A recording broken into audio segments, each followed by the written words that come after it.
Hey, um, it's about my bedtime. I have a test tomorrow and a class, and I should be studying, but I really don't know what else to do with my, what is it? Mental health. Yeah. So if you're not into mental health and venting and all this stuff, don't worry. Most people don't watch these things.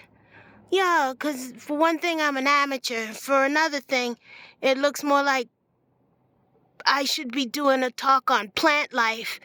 But since I'm not doing this right, but I don't know how else to do it. So you gotta start somewhere. And Bushel, uh, comforts me. So excuse me. But, I want to talk about bullying because it's not what people think it is. Because when you don't care what people think, you still get bullied. Yeah, it's just more aggressive because folks don't like to be ignored, especially if they're harming themselves and other people in a way that makes them feel like, you know what? Somebody did me dirty. I might as well find somebody to do me dirty. You know? And then how you respond to it helps them heal or move on to somebody else one way or another. But, yeah, I get tired. I do. This is my third time changing which Y I go to because relentless, you know?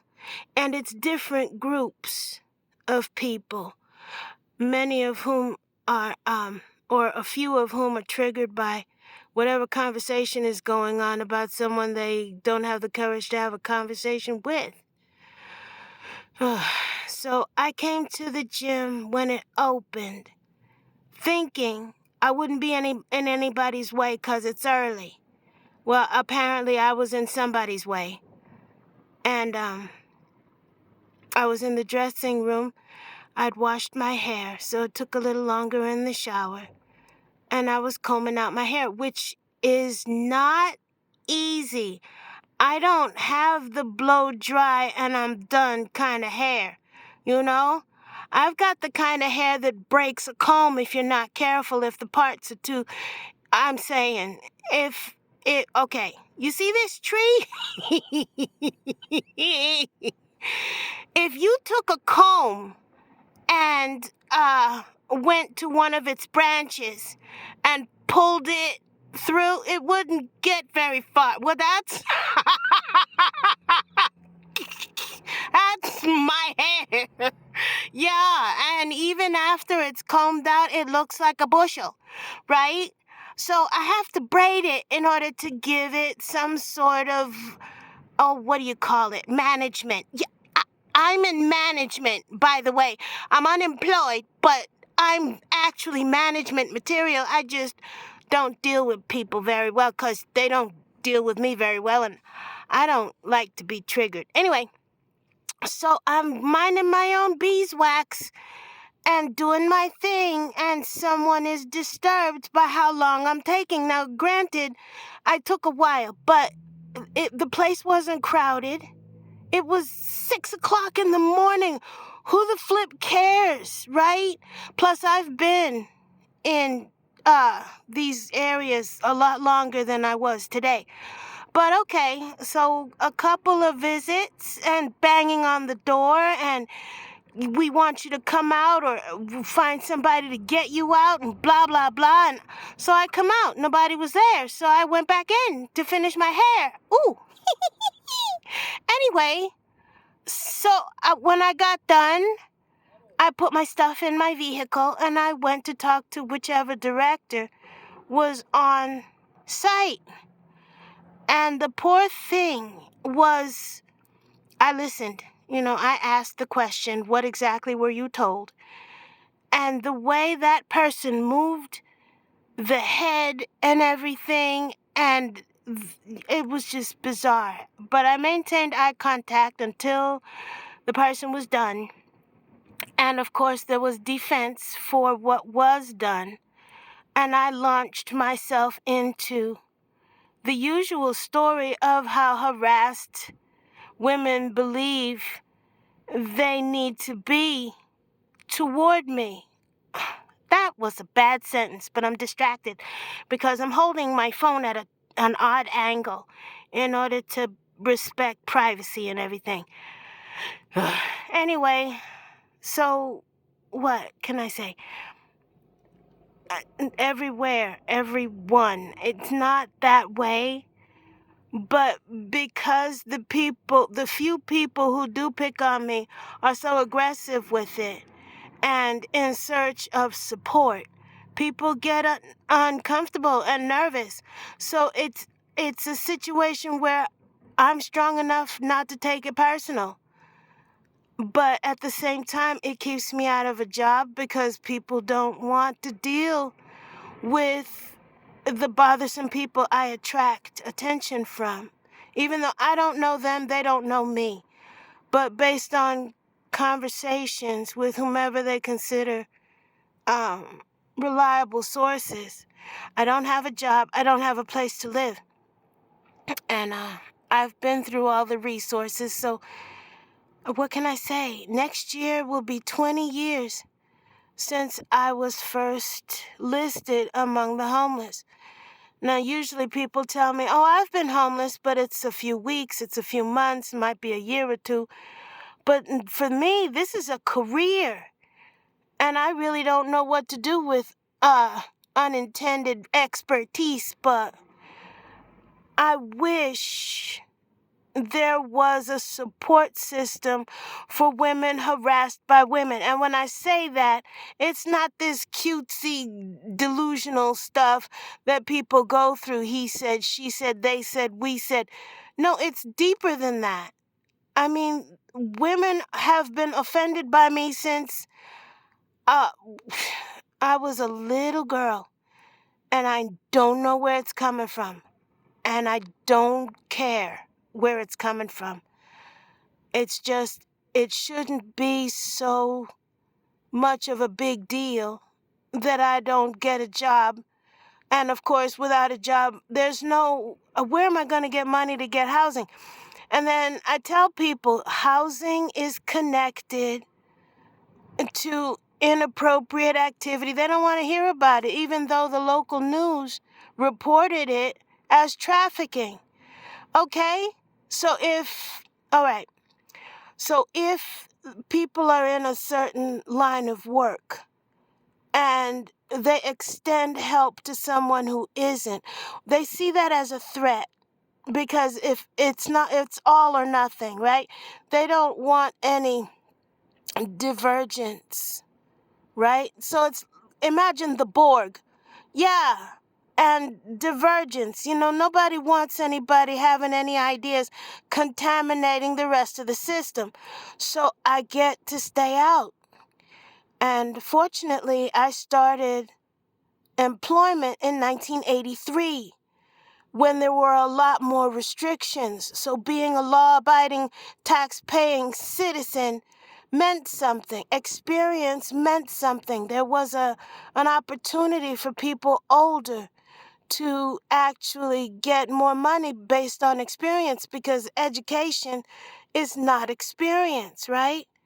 But of course, they don't deal with that anymore. So what's happening is people with challenges I don't know anything about, they get an opportunity to prove themselves. And that's fine. But there's so many of them. And then there are so many of them connected to each other, either by blackmail or favors or blood. I don't know. I don't care.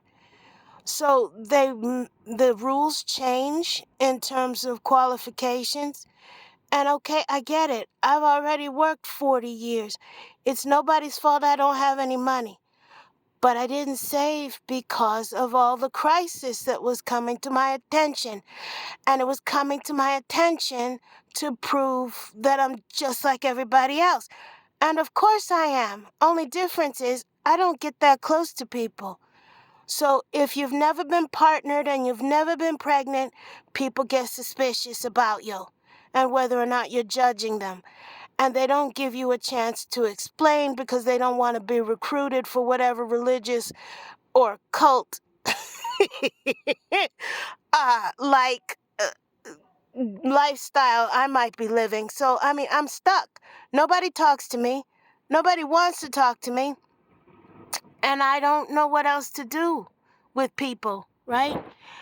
I've worked for a very long time and I'd like to continue. And even when I sign up for what I'm qualified for, I don't get in because there's just so many grandmothers raising people and I'm not in that. So my needs are not as urgent, you know? And what can I say?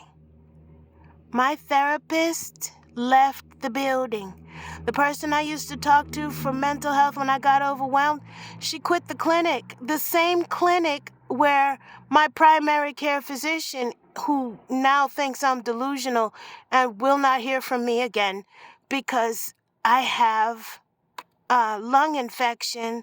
Nobody bothered to notice, not even the nurse practitioner that took his place for a minute. And they're so busy putting me on blood pressure and diabetic stuff, they're not paying attention to the fact that I've got a cough and an infection. I had to go to the emergency room for somebody to pay attention to me. So if it's going to be like that, I may as well just do as I need to do. I understand I've gained a lot of weight, but that's in part because women use the police to bully people. I'm supposed to be afraid of the police. They don't know the police were a blessing to me when my mother was abusing me. And I don't know. I don't know. Everybody didn't have the same experience. But again, nobody is individualistic, right? Everything's a blanket statement. And if you fit a certain description, and of course I'm among the homeless, I'm unemployed, I'm dark, my appearance gives people apprehensions because of the way I present myself. And they don't bother to ask questions because asking questions, they won't believe what I tell them anyway. It's a lot more entertaining to believe lies and rumors. And there's nobody to help with the amount of women who do exactly what men are scandalized for against other women. So yeah, we go through all this movement and marching and blah, blah, blah, but nobody's looking out for the exceptions, which are very common. I'm not dealing with anything other people don't deal with. The difference is I put up with it from my relatives and the community I grew up in another commonwealth. So what I'm going through in this commonwealth is a repeat, only the difference is the people are strange. And I don't even know at this point. I've been here since the military put me out, or us. There were thousands of us that were put out in 1993. So I've lost my track of thought, my train of thought. But I'm just tired. But it's the same old, what do they say? Same stuff, different day. Well, it's different people. Oh, I was going to say, I don't know if they're different people because my nieces are grandmothers, so I could be dealing with relatives who had moved to this area because the cost of living is lower. I don't know who I'm dealing with. But I know their attitudes are a lot like the people I'm related to in the community I grew up in. And I don't know what to do about them at all, ever. But I'm moving on, thank goodness. I'm taking classes. I have a test tomorrow. And it's one of those make it or break it. The class won't continue if I fail. Let's just put it that way. And so we'll see what happens. I have to study. And I also have all these interruptions. It's like when I first started the class is when I had the lung infection that nobody bothered to notice. I had to get an extra blood test just to make sure the infection hadn't leaked into my blood. Then 2 antibiotics and something else. Oh, yeah, plus what I'm already on. Yeah, okay, so my insurance doesn't cover that help. What is it? I don't remember the name of it, but it's an advertisement for online therapy, and I don't have coverage. I contacted them, but there's no coverage. And so talking is my therapy. Actually, singing is my therapy, and it bothers me that I'm gonna have to figure out a way to sing happy birthday till I die. And only because if I feel like singing, that's all I'm allowed to do. There are like, I don't know how many songs, but I don't know those songs. I know Happy Birthday. And there's apparently some church songs with no licensing going on. So I guess I'll just have to work through that list and get my voice together because it's been neglected far too long. And I'm sorry. And hopefully you're one of the majority of people who usually get past all this, so you're not listening to me for what's close to 20 minutes now. But open mic is open mic, man. And I need an open mic. There is no place to go anymore. Because again, the aggression from women. There's karaoke isn't safe. And all the other open mics want $20 or something at the door. And it's just bizarre, you know? So I'm gonna figure out how to do this and have my own one-woman opportunity online like it's supposed to be. All right. I know I get all this advice and coaching. I've been watching all these videos and everything. But, I don't know what to do. And it pains me that whatever I do, I have to only think of myself because I can't afford to take anybody with me. I have less baggage than most people. And even the baggage I have, nobody wants to deal with, so I can't be as helpful as I'd like to be. I really wanted to be more helpful. Because people talk about flipping houses and everything, and there are so many empty buildings and land for sale. And if I could make those spaces available, wow,